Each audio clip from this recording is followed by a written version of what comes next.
Good afternoon. I open this as a open meeting of the Town of Barnstable Board of Health for Tuesday, August 23rd. A roll call, please.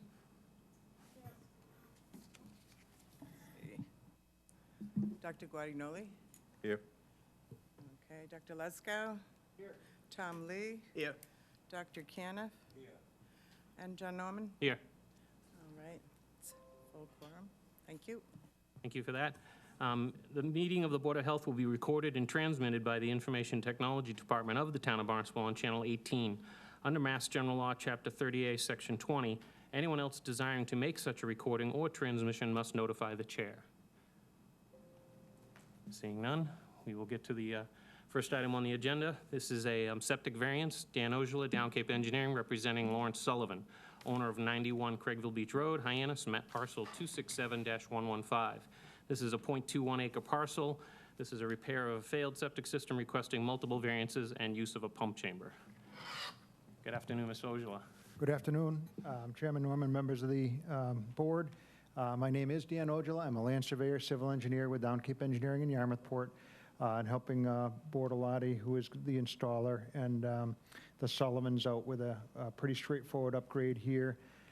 This comes to you under maximum feasible compliance, which is the section of Title V, which allows you to grant variances as long as we're doing the best we can on the given site. Here, we've got a very small lot and a very small house and a very small septic system.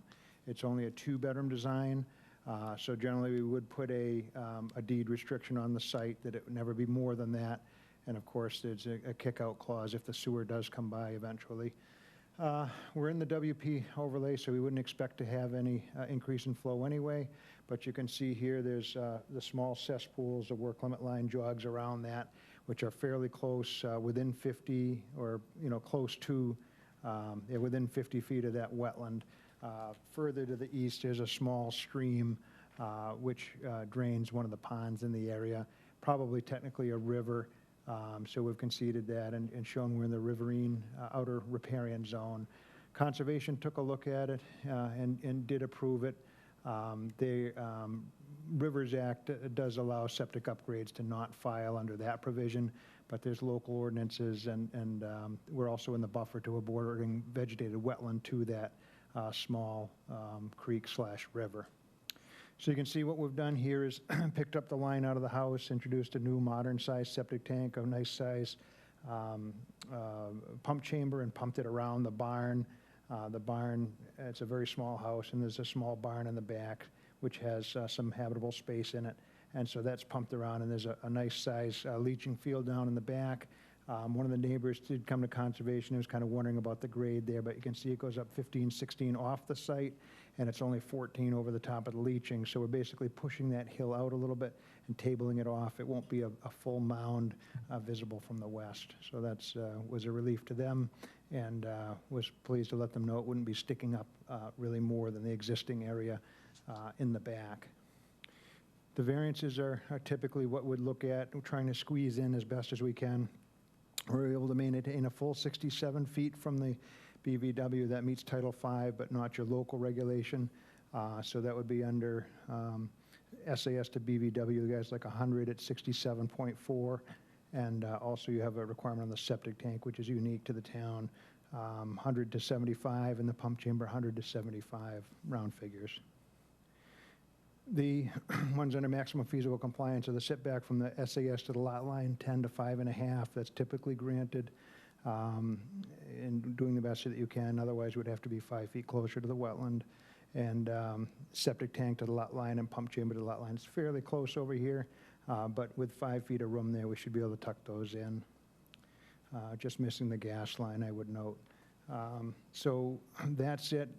I would note the conservation asked about an innovative alternative septic system. The folks are on a very limited budget. I don't know if you went by the house or not, but they're doing the best they can to upgrade these, and would really rather not be burdened with the extra cost associated with an innovative system. And again, it's not typically required when we have a decent distance to groundwater. DeFeo and Waite, when they reviewed Title V, did note that the 5-foot groundwater separation was more important than the horizontal distance. And we meet fully Title V horizontal. and we've got the full 5-foot vertical because we're pumping it up. And so that gives you a nice unsaturated zone that filters out most of the pathogens prior. Again, nitrogen, you get a little bit of attenuation, and again, no increase in flow. So I would leave it there. I'd be glad to answer any questions if you do have them. Thank you. Thank you for that. This is a public hearing. If there are any members of the public that would like to speak on this item, please come forward. Seeing none, we can close the public hearing. Staff, any information on this one? Staff has no objections. Question, Dan, when is public sewer available? Is it more than 10 years? I think it was 10 to 15 or more. Yeah, it was out a little bit, surprisingly, but, it's just, I guess, around the corner from where they were working. Thank you, that's all I have, thank you. I looked at that today, and on the town website, it says none planned for sewer. Yeah, some of those haven't been upgraded yet with the, 5 to 10, 10 to 15. Some have, some aren't. Right. Any members of the board, any comments or questions? No, I don't. I got a question about bedroom number 2. You don't have any dimensions. It seems more like a closet than a bedroom, but isn't there a certain size, Thomas, that you have to have for a Minimum bedroom? 70 square feet minimum for one person bedroom, yes. So there's no dimensions listed for that. We could certainly get those for you. It's been assessed as a 2-bedroom for many years, so we can get you that if needed. And And you're gonna have a 2-bedroom deed restriction, you said? yeah, I think that's required because we're under, we because of laundry and stuff, we try and make the leaching a little bit bigger, so we're at 319, but anything short of 330, I believe you do need to put a notice of this approval, 2-bedroom deed restriction on record, yes. And on the plan, it says barn slab. There's no barn there, it's just a slab? No, what that means is that it's a slab foundation, which is important because otherwise we'd need a 2-foot variance if it was a full basement. So it was just a slab on grade. It's certainly it's a very, it's a tall structure on top, but a slab is a referral to the In there, no basement. Say it again?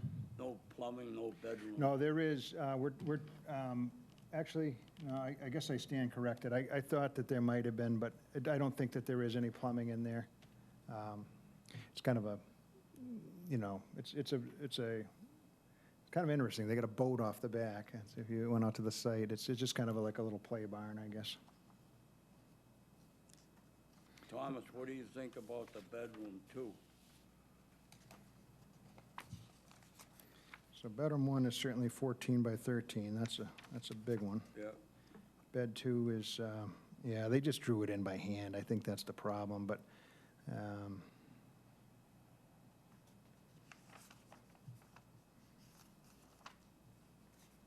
I think if they were trying to go the other way with the bedroom count, it would be more of an issue than Right. admitting that it's 2. Well, I mean, usually the inspector that does the plan will bring that up and get the dimensions of it. well, there's certainly room to increase it if they needed to, but, to meet a health code issue, but we can double check and make sure it's the 70. If not, if that's a violation for an existing one, we can certainly work it through, but it's always been assessed as 2 and they use it as 2, so by hook or by crook, would love it to be 2. And I think that would be appropriate.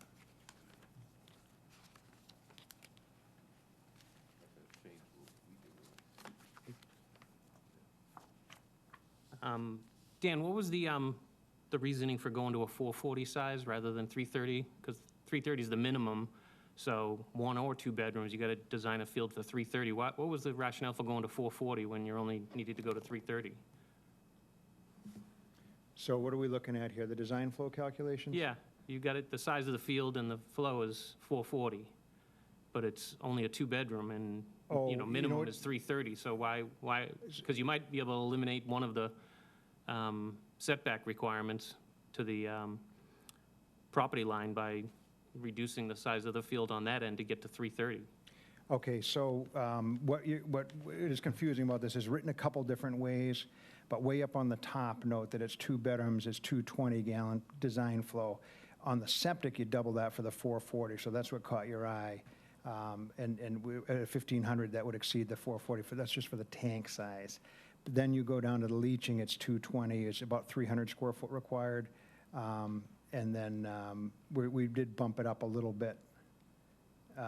So it's 319 gallons per day, under 330. Okay, so But, you can't reduce the size of that, the tank, Well, that was the tank calculation I saw, the Yeah, 440, okay. that jumped in, I think, in your mind. So at 319, I think that's the sweet spot, because we're 67 feet away. It's pressured, well, it's not pressure dosed, but it is loaded through a D box by pressure, so it's a pretty good effluent. We've got the 5 feet, and it's a little bigger than the 220, just so that if they're on laundry day, we don't have any breakout problems. Okay, great. Any other comments or questions, anyone? Chairman, I suggest 2 conditions then, a 2-bedroom deed restriction and a floor plan that has dimensions on it before the permit is issued. Does that sound reasonable to you? Yeah, absolutely. Okay. I would entertain a motion then to approve with 2 addendums. One, to have a time of permitting application to submit a 2-bedroom deed restriction, and to provide a accurate dimensional sketch of the bedroom sizes. So moved. Second. All those in favor? Aye. That's unanimous. Thank you very much. Thank you very much for your careful consideration. Thank you.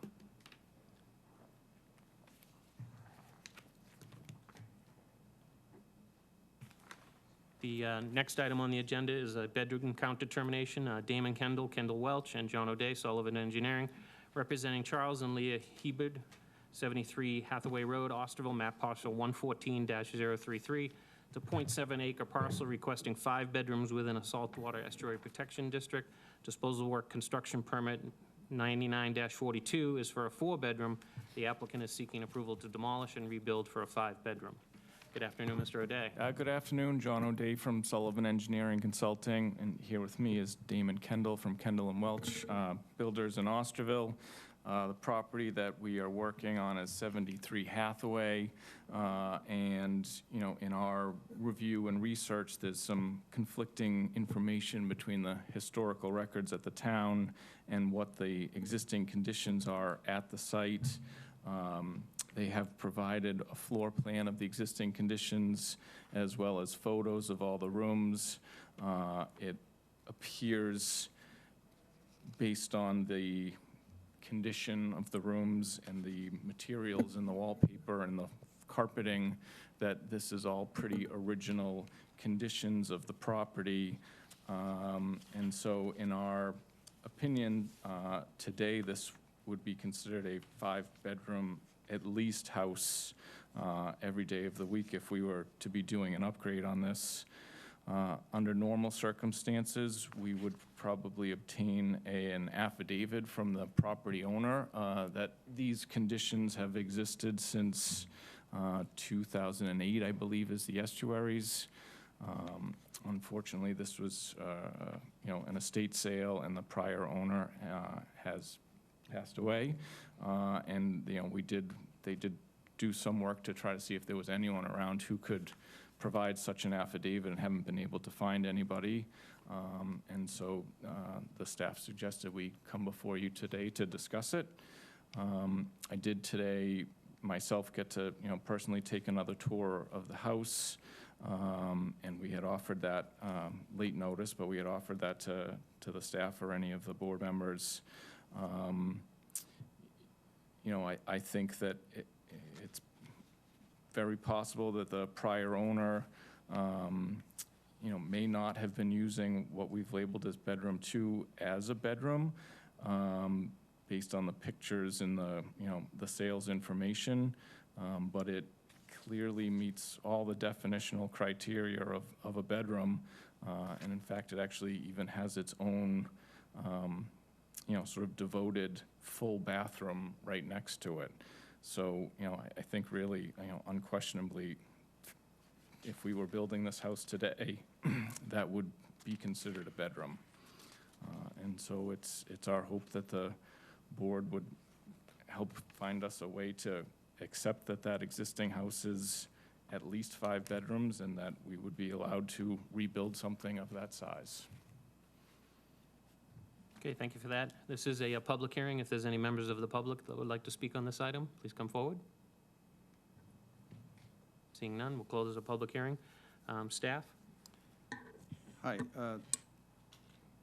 This property is located in a saltwater estuary protection zone of 31,000 square feet, so 3 bedrooms maximum would be allowed if it was new construction. We look at this as existing construction, that it was permitted in 1999 as a 4-bedroom property. No other permits were issued for any additional bedrooms. It's questionable how, the other thing that's questionable is the sale of the property. The health inspector did some research and found it was for 4 bedrooms online. The town assessor has it assessed as 4 bedrooms. The house is vacant by these photographs. What I question is these are partial pictures of rooms. That bedroom number 2 appears to have some kind of glass door to the outside. I'm not sure, but it's only a partial picture. And the basement bedroom is questionable about egress and other code issues. So I do encourage the board members, if they want to walk through the house, maybe that's a good idea before making a decision. That's all I have. Thank you. Thank you for that. Members of the board, any comments or questions? I discovered the same thing as I was looking online, is everywhere that you could see it advertised, it was advertised as a 4-bedroom house. And in fact, the floor plan that was online listed, I think, bedroom 2 as being a den. So it appeared as though it was advertised as a 4-bedroom house, not as a... Yeah, can I answer that one? So Damon Kendall from Kendall and Welch Construction. I went back today to look at that because it came up a question about whether a door was on there or not. I have pictures of where the hinges are still there. They put a block of wood in there to fill in the hinges and the door striker, so there was a door on that. And they probably listed it as a realtor because if it's a septic system for a 4-bedroom, they're not going to list it for a 5-bedroom. They can't legally do that. So they are listing it based on what they're seeing, but it doesn't mean that it's not the 5-bedroom. And just to continue on that, I think, again, in terms of the septic permit from 1999, it's important for the board to keep in mind that that was a time when there was no floor plans required. There was no engineered plan. There was an installer asked the homeowner, how many bedrooms do you think you have? And they said, this many. And then they filled out the permit and they said, we're going to use Cultex, and then they crossed it out. And they said, we're going to use concrete chambers, and they crossed it out. And they said, we're going to use flow diffusers. So, it's difficult. We're in one of those difficult situations where we're trying to apply today's standards of reviews to something from 1999. And, if at that time the homeowner had said, yeah, this is 5 bedrooms, they could have written 5 bedrooms on that permit, no questions asked, and I think that based on what's actually out there, that system would have been big enough for it. So, I agree that based on the information on Zillow or Realtor or whatever, it looks like that bedroom 2, this prior owner may not have used it that way, but it seems like it meets all the definitional criteria and kind of puts us in that position of, well, what would we do if we were just upgrading it? I think that the staff would have made us consider that. And if there was indications that there had been some, midnight changes over the last 10 years at the property, we'd have a totally different, we wouldn't be here, but, just the condition of those rooms and the dating of them, I think it's really appears to all be original. Yep. We also, if you look at some of the pictures, I hired an excavator, a certified septic installer came over, and we dug up the leaching field, and it is actually sized for pretty much almost a 6-bedroom house. So the septic that's been there is already big enough to serve a 5-bedroom house based on what he found, and he signed an affidavit and drew a little as-built. And the permit that was filed in 1999, there's a lot of mistakes on the permit. It wasn't filled out right. And what we're calling bedroom number 6 in the bedroom count is the 2nd floor above the addition that was put on in 1999. which today, if I was to put the same plans in, that would be considered a bedroom, and we wouldn't be allowed to do it. So that's where bedroom 6 is on the permit from 1999.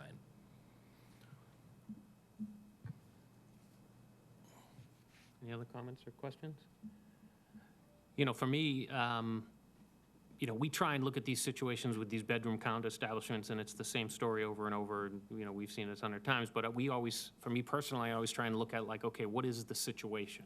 Is the situation a existing homeowner that bought the home, was marketed as a 4-bedroom, they've lived in it for 2 years, the septic fails, they go to pull a permit, and no, that's a 3-bedroom home. All our records show 3-bedroom. I'm sorry you bought a 4-bedroom.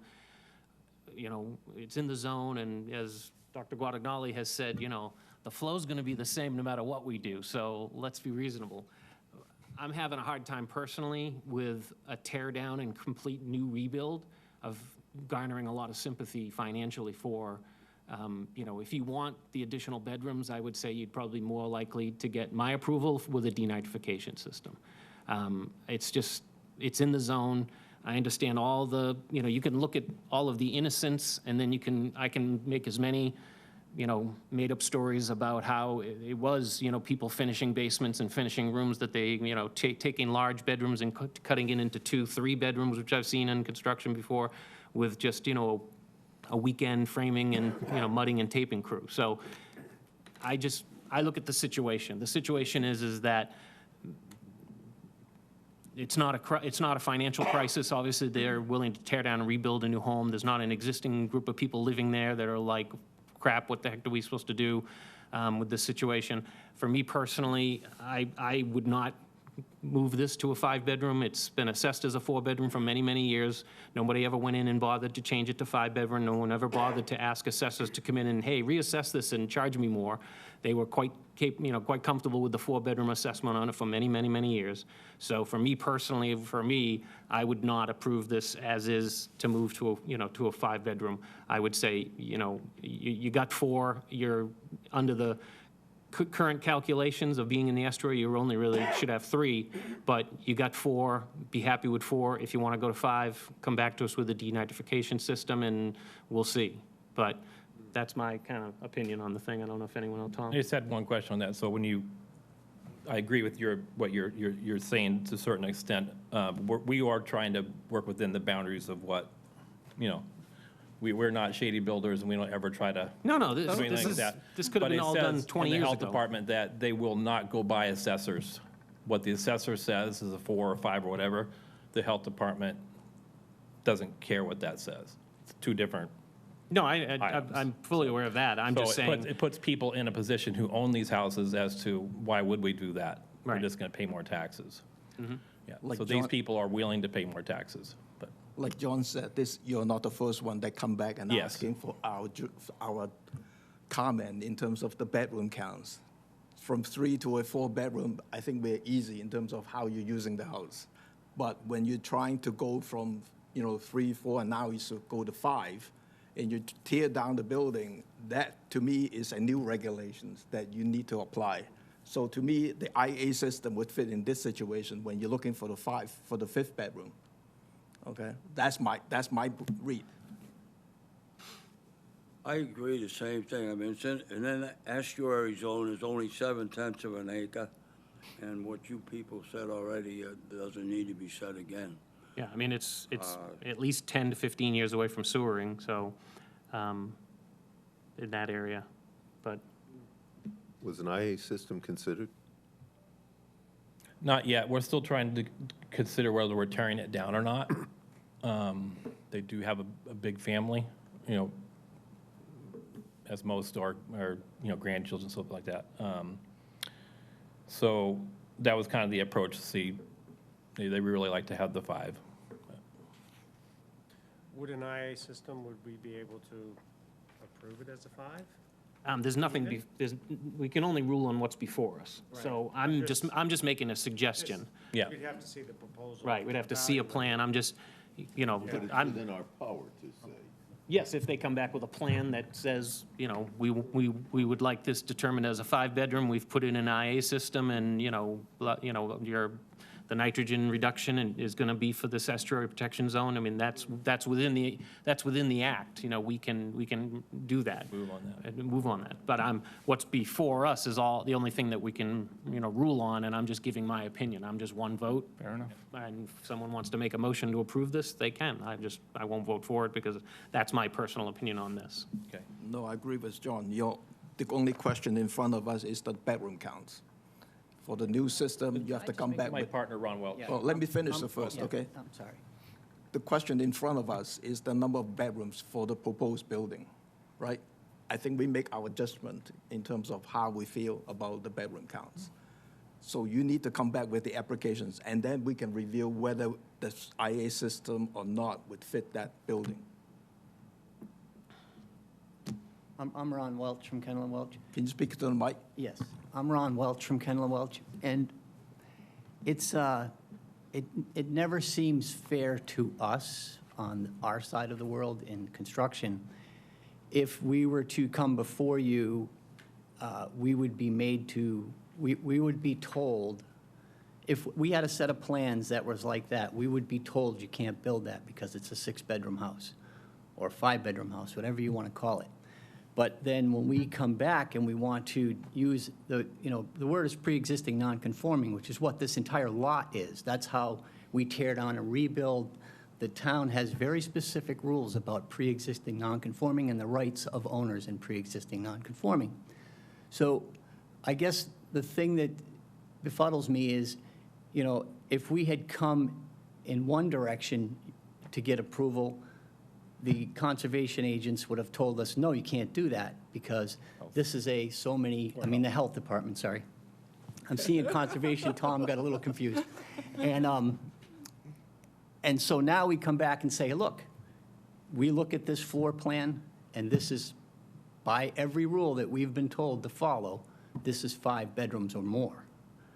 And so that's where we feel like we have a right to ask for those 5 bedrooms. And that's by every rule that you all tell us to go by, Well, that's a 5-bedroom I'll have to cut you off there because if we go just strictly by the 1990 septic permit, Yeah. Right, but John. 4 bedrooms. I'm not trying to be argumentative, but it's just, we get put in this position all the time, just like you all do. And we would be asked to walk through the house, right? And we'd go walk through the house and they'd say, no, this is 5 bedrooms. And that house it's qualified as 5 bedrooms. So I get it, if you all want, you're gonna say it's 4, it's 4.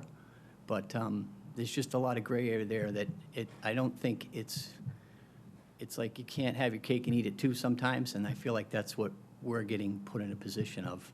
As builders, we're told one thing in one direction and one thing in another. Just to let you know, I'm a licensed builder. I was on the I zoning know. board for 3 years. I understand all of those calculations. Yeah. When you look at it from a builder, everything's a stew. You have to, appease the fire department, you have to appease the building department, you have to appease conservation, it's like that. Sorry. What we are is just bedroom count, 440 gallons versus 500 gallons in an estuary protection zone. Right. So we are given the burden of trying to determine old, outdated paperwork that doesn't match the homes and doesn't match this. And so we try and look at every single applicant that comes before us and what's your situation? Yeah. What's your situation? And we've looked at people who are trying to move in an elderly family member and put an addition on their home. They're trying to, they're just trying to fix a failed septic system that they were told, I bought a 4-bedroom home. And, so I'm not trying to bore you to death, but so I don't want you to think like we're just trying to put you in a tough position because you're a builder. It's just, for me, it's a cost thing. A denitrification system would get you your 5 bedrooms. Maybe as a builder representing the owner, they don't want to spend that kind of money, and I respect that.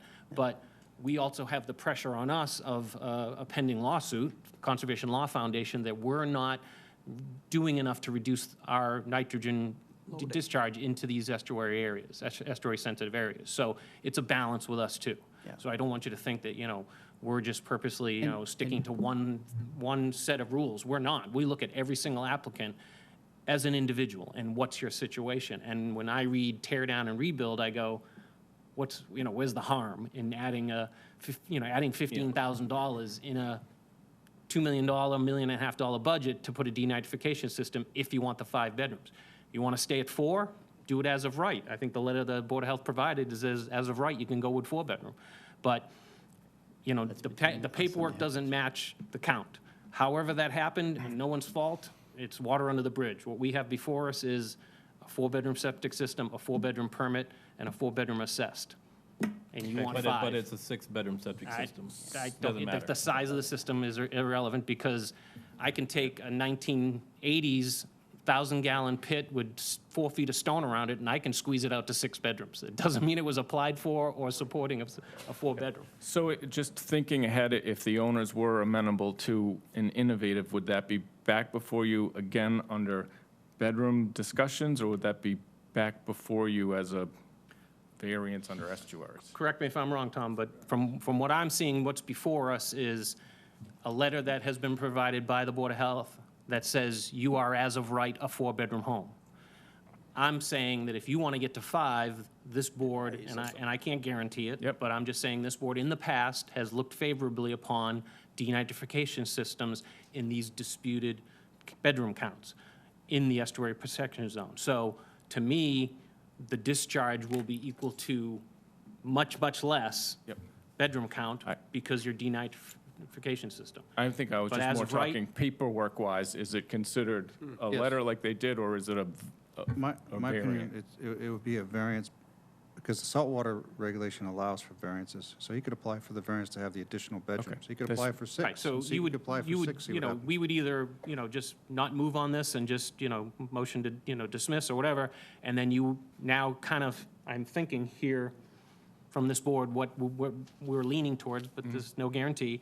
But And that that's- if and you that's ca- fair. If Yeah, you came that's back great. before us with a denitrification, a plan, a variance for a 5-bedroom with a denite, I think that's what we're looking for, then I think you get your 5-bedroom.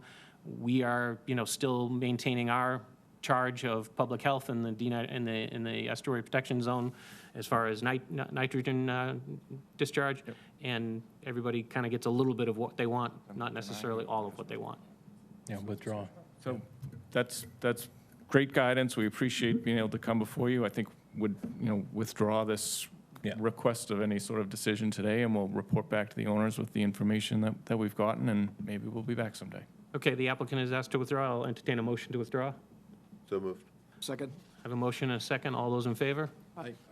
It's unanimous. Thank you for your time. Thank you for your time.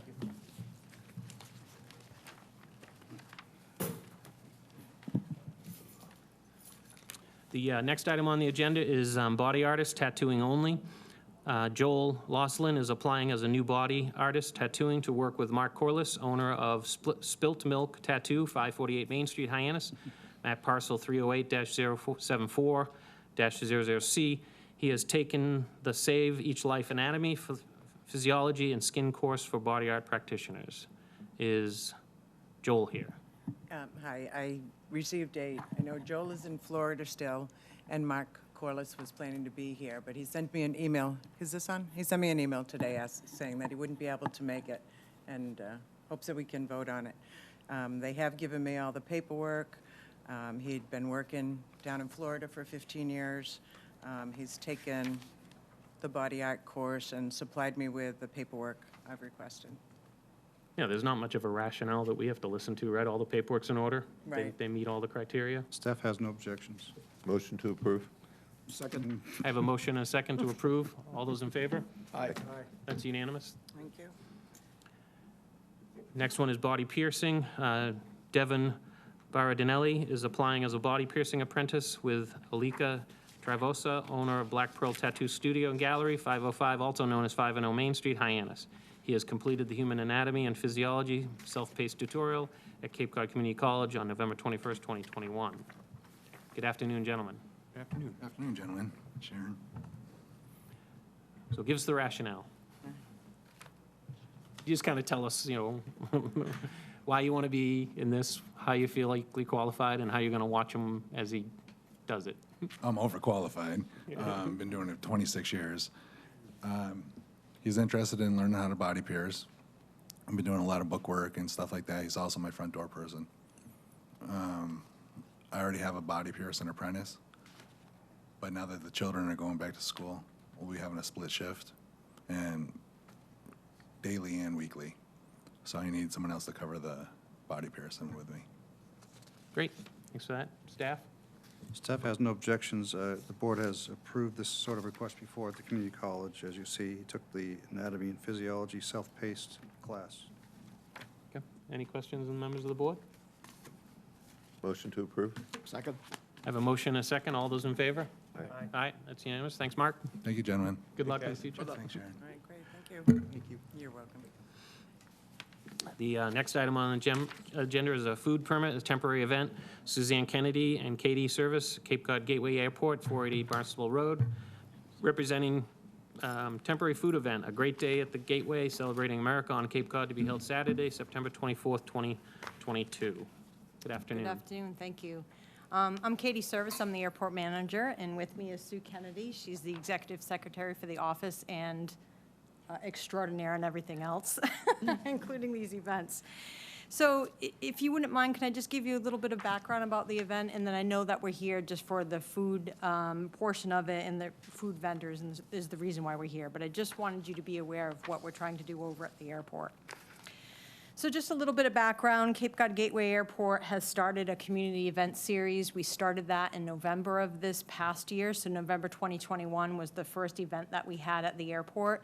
The whole purpose of these events is to bring our community in. It's more than just a transportation facility, it's also a facility that's available for our community to come and do some fun events, get to know a little bit about the airport, but do it in a fun manner, coming into our terminal, understanding what services we provide, and just have an open door policy with our community. So past events have included Pottery and Plains, where people came in and they painted ornaments for Christmas. That was in November. We had a Holidays at the Hangar, which was a food event where we had a celebrity chef come out to the airport and provide appetizers and drinks. In March, we had Rock Your Garden, which people came out and painted rocks for their gardens, which was a really fun event.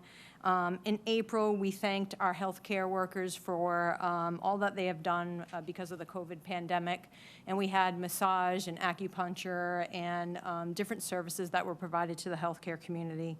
And then in May, we had the first ever cigars and whiskey out on the tarmac, so people came out.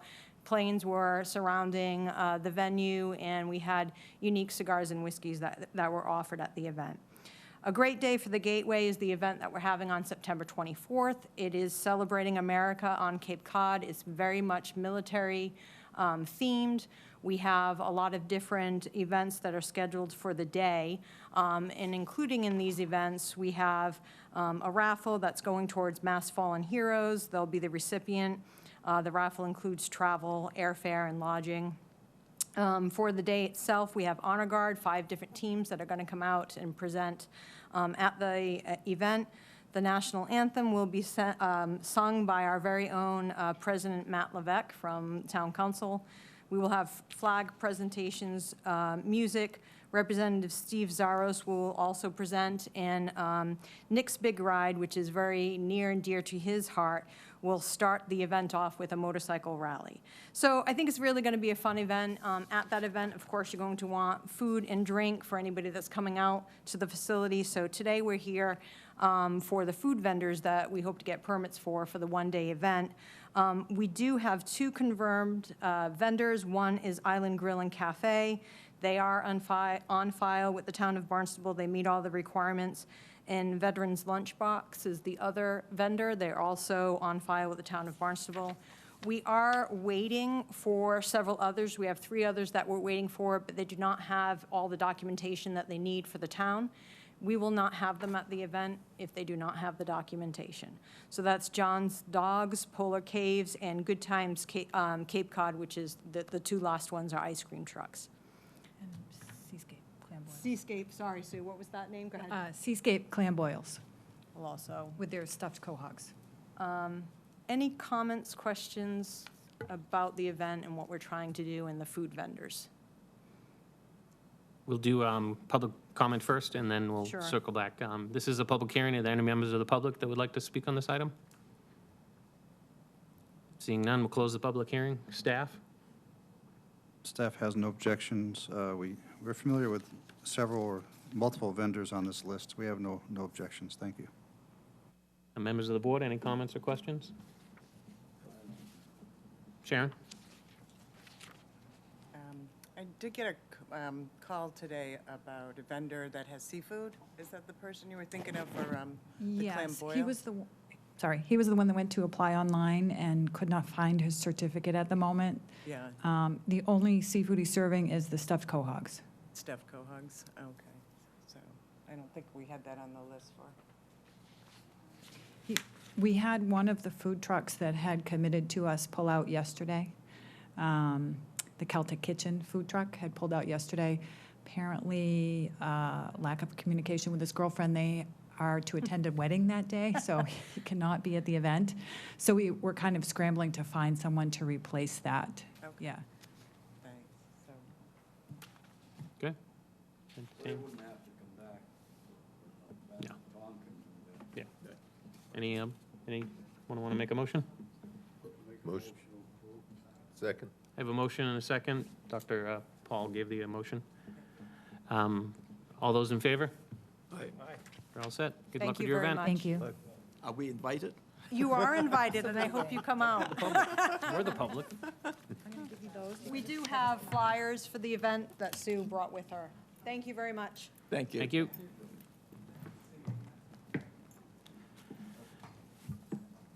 Did everyone have a chance to review the minutes of July 26, 2022? Motion to approve? Second? I have a motion and a second to approve the minutes from July 22nd, 26, 2022. All those in favor? Aye. Aye. It's approved.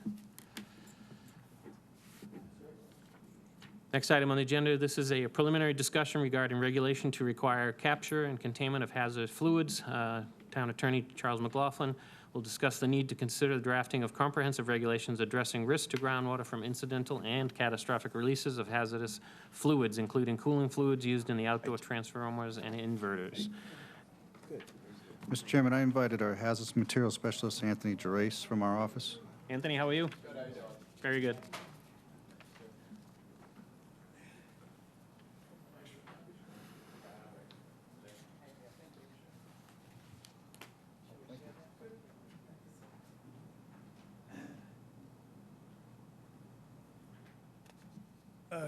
Good afternoon, Charles McLaughlin, Assistant Town Attorney. Good to see you all. I thank you for taking a few minutes to meet with us to discuss this. My office, I guess by default, has been involved in some water protection issues stemming back at this point about 10 years with the N-Star substation expansion over on Marydown Road. That went from a single 40-year-old exterior, entirely outside-mounted exterior generator and, an electrical substation to a 3-unit substation. And our water consultants for the Hyannis Water District brought to our attention that these structures are filled with cooling fluids because of the nature of the electrical components in it, that with these thousands and thousands of volts going through it, that they tend obviously to generate a great deal of heat, and the way to prevent breakdown of the system is to fill these transformers and generators with cooling fluids called dielectric, in the case of the transformers, dielectric cooling fluids. And this, I think, is something that's gone on for years and years with the old Com Electric and with indeed the entire electrical substructure on the Cape and off Cape. And this is very much the accepted way of, according to the national standards of cooling these equipment and products.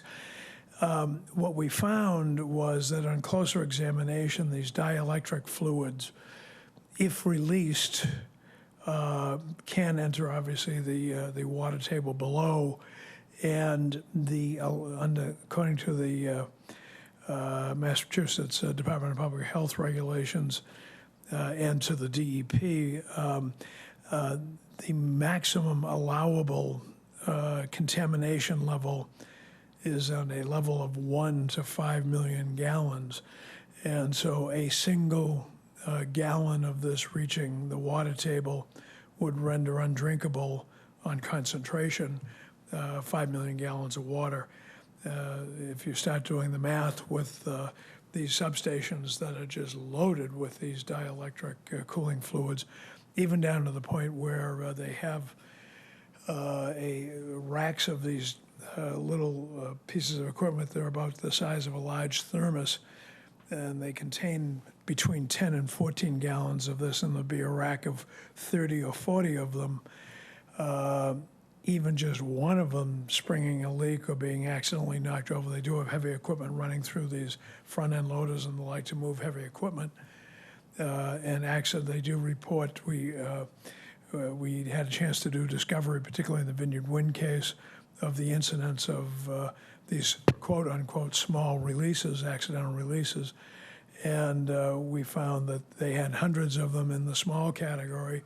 And overall, NSTAR reported in the Vineyard Wind litigation that up to the point where we were able to reach an accommodation with them, that they reported in a 10-year period more than 2,000 accidental releases. And we didn't get down to the granular as to the range, but there were some that were of hundreds and hundreds of gallons of this material. So it's not an uncommon event, and it was something that our environmental advisors were saying, you really got to do something. So we get down to going back to the Mary Dunn project.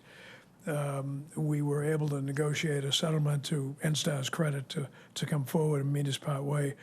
They agreed to retrofit the existing 10,000-gallon transformer and any associated backup emergency generators, et cetera, with a capture pit below it that would hold 110% of the volume of the equipment standing directly above it, and because these are all open air, enough additional volume, which is surprisingly easy to accommodate, of a 24-hour rainfall for a 100-year storm event. And that ended up, for these concrete sumps that were being created, adding another foot or foot and a half of concrete to the height, or going down a foot, foot and a half further on their excavation. The other problem that we were dealing with was, what do you do if you do have, how does this drain water during the rains like we had yesterday and the like? There is a series of companies, including one here in New England, that creates a product that is inserted, the little beads that are inserted into the drainage pipe at the common drainage spots throughout the sump area. And the moment that they come in contact with petrochemical containing products, the beads immediately explode and fill very effectively, so that the drainage will stop in about a minute. And we had a live demonstration of that during the Vineyard Wind negotiations. And so once that goes off, all drainage stops. Now you just got to now have it properly alarmed for flood alarms and the like, and get in and pump this stuff out and re-examine what the issues are after the event is over. A real belt and suspenders approach, but I think we're pleasantly surprised to say it apparently is becoming the standard in the industry. It's a simple fix to an important problem. Vineyard Wind, it was going back to Cape Wind.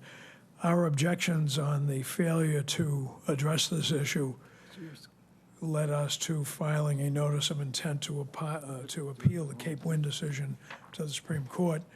And we specified all these things that the DPU had failed to address, including this one. And with the anticipated time delays on it, it was one of the major reasons why Cape Wind decided to move on. Vineyard Wind learned those lessons and knew that we were very serious about this local issue. And Vineyard Wind met us very proactively and has resulted in their doing exactly this type of confinement, or containment, I should say, and confinement laterally with surface controls and the like to direct any of these fluids into the sumps. And as a result, we've now struck 2 agreements with Vineyard Wind. We're about to start having serious discussions with them on this so-called third edition of the Vineyard Wind project, Commonwealth Wind. And if that moves forward in any way, we'd expect to reach the same results. Given the fragility of the and the absolute raw exposure that already under assault with PFAS and other products, the fragility of our groundwater, we had occasion to examine at the point of a gun with land court litigation challenging us on the issue of allowance as of right of these solar substations and massive solar arrays. And one of these over in the Mills, which is a 25-acre proposed project, has been very much on the front end. And even though we allowed 10 years ago solar as of right, our knowledge base was far more limited than it is now, and we learned that even in the solar projects, some of, not necessarily all of the manufacturers of these inverters that convert the raw energy into something appropriate to be fed into the grid have cooling fluids in some of the inverters, not all of them, again, as I say. And we took a hard look at what we had allowed for solar as of right, and although it had a number of tripwires to alert us to some of these risks that might be present, the planning department and we felt that there was some real beefing up that needed to take place, which is a very long way of saying what I've handed out to you is a draft ordinance that's currently pending as a zoning ordinance before the council. May get taken up. It's on the agenda for the 1st of September. And the original additions that were proposed are in blue. The red additions are what resulted from 5 or 6 separate meetings with the planning board and with staff. And we're pretty happy with what emerged from it. And what I would like to commend for your reading is to take a look at it, see what's in place or what might soon be in place with an eye towards preventing this type of disaster, and seeing if there are additions that we might want to adopt at this level. My strong preference, zoning has a long history of grandfathering, as John will know, and I'm not sure whether other of you have served on the zoning boards. I'm sure Tom's had exposure, but once you create a zoning amendment and a project goes forward under that, it's essentially grandfathered unless there are significant material changes to the projects, expanding it or otherwise.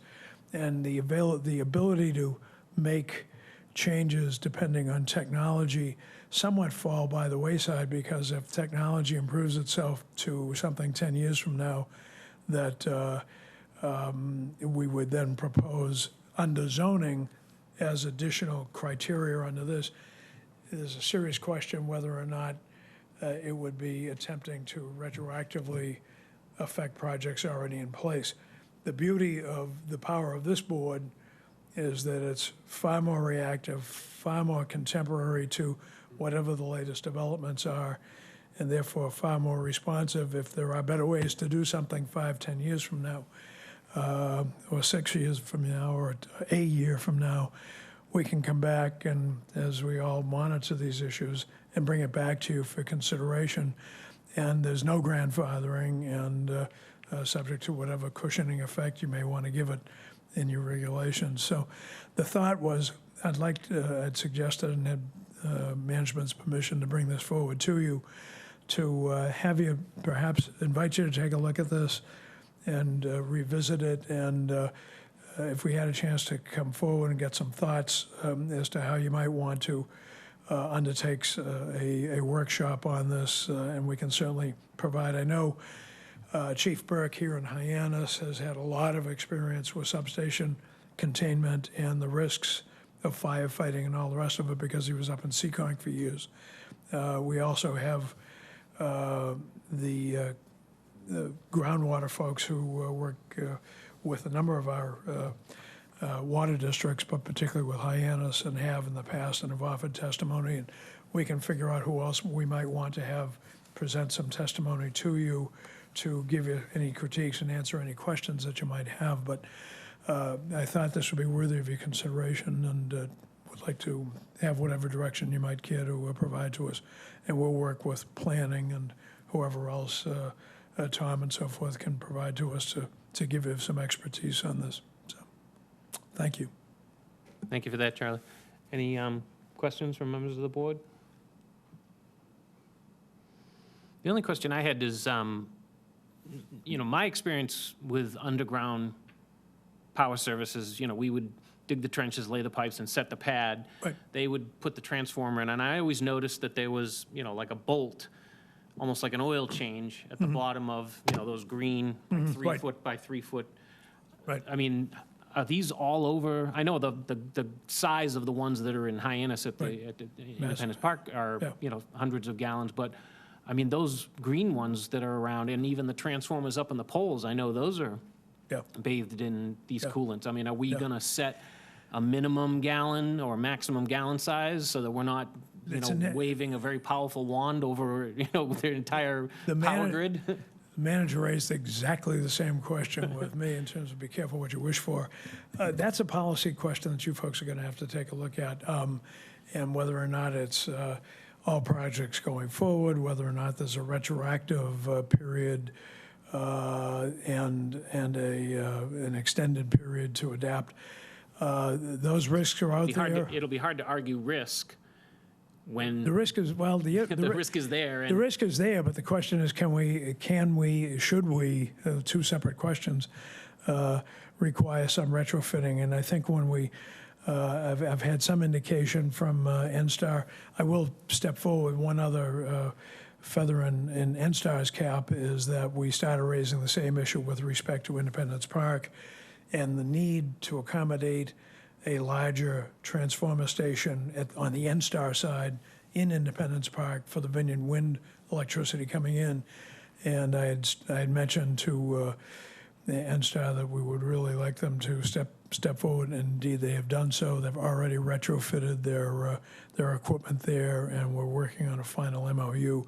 So they recognize the risk associated with it, and my argument was the last thing you as a large utility want to do is end up shutting down the water system in Hyannis for 4 or 5 years because we've got to bring potable water in by trailer truck, and restaurants and everybody else are out of business. From a risk management standpoint, the project we did over at Mary Dunn, now approaching 10 years ago, even with retrofitting and 2 new 10,000-gallon transformers going in, that project 10 years ago was a round numbers about $300,000. Considering they were paying about $10 million then for a transformer, it's just a rounding error, quite frankly. Easily done, and I think that all ought to be. We ought to have some expertise coming in on that, and I think we've got NSTAR's attention. I'm hoping they'll be able to come in and share some candid thoughts with us. If you can reach out to them and, because I'd like to know, we should. I don't, as a town, what is the total amount of gallons of this stuff that we have? Because, like I said, it's hard to argue risk here, but if a transformer gets knocked over with a truck hitting a telephone pole and then those things come smashing down and bust open and leak 10 gallons, it goes back to your argument of 1 gallon makes 5 million gallons undrinkable. If it's risk, whether it's in Hyannis or in Parsons Mills or in Cotuit. We want to know before we start creating ordinances and public safety requirements that we know if it's a pole one, it's got 4 gallons in it, 1 gallon, whatever. So if you could reach out to them and get us more of an accurate and how many are in the town and how many gallons we're talking about town-wide, because yes, the Board of Health has, sweeping powers when it comes to public health, let's not wield it like a 4-year-old child and smash everything and, all of a sudden Right. we've made a blanket requirement and now, every transformer in town, ground or, pole is affected. So I'd like an accounting, and I'd like, what each ground unit holds and what each pole unit Well carries as far understood. as a gallon, so we know what we're dealing with townwide. Yeah, we've had pushback from Cape Wind and initially from Vineyard Wind with that same type of argument that, well, why are you requiring us to do it when NSTAR's got all this stuff all over town? And the short answer is, you just got to evaluate it, and the fact that your Vineyard Wind, your project will add incrementally to the risk, is that where do we start, or are we banned, in your view, from starting? That's not a very good argument. But we've had that type of discussion with them, and I think if you understand, and we can bring to your attention what the level of risk is, we can address it incrementally. The nice thing, again, about having this flexibility in front of you is if it's sequential sets of conditions that are placed in operation, if you deem it necessary or appropriate to do so, you can stage this process, attack the biggest problems first, and go from there down the line.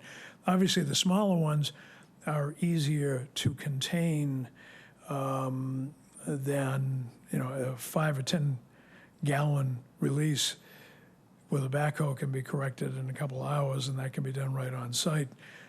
10,000 massive release. There was a big one up in Wellfleet. I'll bring in some pictures of it, and we've got some other live video of some of these larger ones blowing, and it is a mess. And if you have just this catastrophic release of 10,000 gallons, the water table throughout most of the Cape is 50 to 75 feet under, and it's all sand. And we got into this with Vineyard Wind too, in terms of the transition time between the spill and it's entering the water table. And once it gets to the water table, how soon will it go from Independence Park over to the Hyannis wellhead? So the math is scary, it really is. Yeah, that'd be great to get some history of actual incidents that have happened. Yep, to sure, Give us some context. yep. As I said, And how much release when you have those incidents? Yeah, how big, small incidents, how were they dealt with? Yep. Like you said, if you can get to the spill and clean it up Yep. before you obviously have some time before it gets into the Right. groundwater. right, exactly, But the yeah. bigger ones, Yeah, maybe not. That Absolutely, would be yeah. super helpful. It'd be interesting to know, is there a certain age where there's rust involved that causes a release, like we had with underground fuel tanks? We would have a 30-year deadline to remove the tank due to rust, but I don't know if that's the same case with a transformer. it's a great question. I think what you do see, and what some of the information that we got anecdotally in Vineyard Wind Discovery was at the DPU was that, again, they had something north of 2,000 incidents in a 10-year window of every conceivable size, but I know that they have had some incidental leakage, but incidental leakage builds up if it's not detected, and so that information would be really helpful in designing what type of everything has a- response you want. Yeah, So- everything has a migration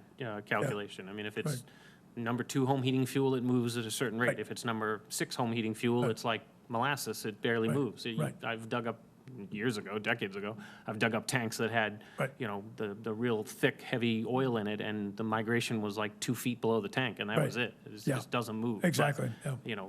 Gas, is races to the Yeah. groundwater. Diesel's a little slower. Most of this stuff, Everything's a most little of slower. these So cooling we'd fluids like to know are what- a lot closer to gas in texture than the heavy. That's what we need to know. Yeah. Great, thank you for this. Any I other questions? appreciate from it, board and I'll members? work with you, John, and with Yeah, Tom. we'll get and- together and we'll figure Yeah, out where to great. go from here and Very good. start to develop something we can present. Thank you, Tom. Take care, good, bye-bye. Charlie? Thank you, Charlie.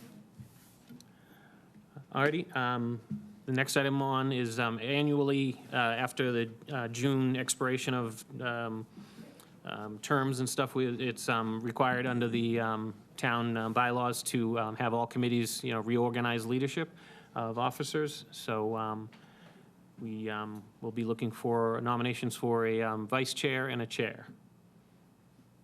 I'd like to nominate John Norman, Chair. I accept. Anyone? I'd nominate Tom Lee for chair, just to put a little. Sure. Very good. We have two. Alrighty, then we'll close the nominations for chair.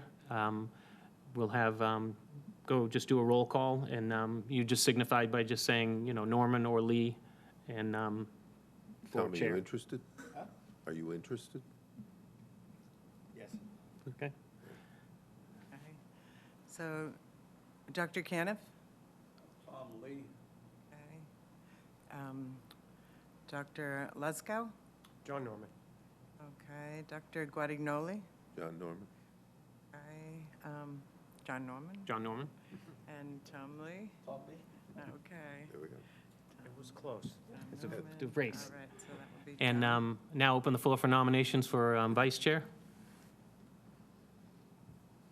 I think if Tom was interested, I would nominate Tom as vice chair.